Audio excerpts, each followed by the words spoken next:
अस्सलामुअलैकुम, my name is Mohammad Turab Haider and you are watching my YouTube channel. अगर आपको भी अपने मोबाइल पर जैज़ की सिम का नंबर पता नहीं चल रहा या आपको तरीक़ेकार नहीं आता कि कैसे जैज़ की सिम का नंबर फाइंड आउट करना है, तो आज की वीडियो आपके लिए है। क्योंकि आज की इस वीडियो में आपको एक ऐसा मेथड बताऊंगा जिसकी मदद से आप अपने मोबाइल पर जैज़ की सिम का नंबर पता कर सकेंगे। अब ये मेथड कौन सा है, इसे जानने के लिए आपने वीडियो को एंड तक वॉच करना है, कहीं से स्किप नहीं करना।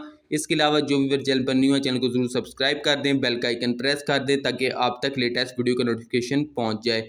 चलिए तो गाइस शुरू करते हैं आज की अपनी इस इंटरेस्टिंग वीडियो को।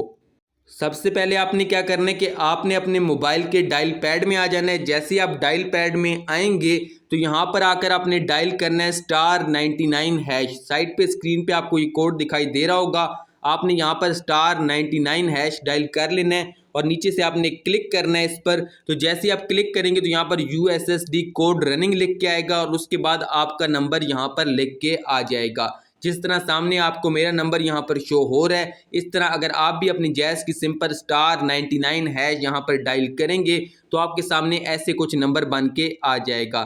जैसे ही आप नंबर नोट कर लें तो आपने इसे ओके कर देना है, तो नंबर यहाँ से डिसअपीयर हो जाएगा। तो इस तरह करके आपने अपनी जैज़ की सिम का नंबर पता करना है। आई होप सो आपको ये वीडियो पसंद आई होगी। अगर आपको वीडियो पसंद आई है तो वीडियो कर दें लाइक, चैनल को कर दें सब्सक्राइब। आपसे मुलाकात होगी इंशाल्लाह नेक्स्ट वीडियो में किसी नए इंटरेस्टिंग टॉपिक के साथ। तब तक के लिए अल्लाह हाफिज़।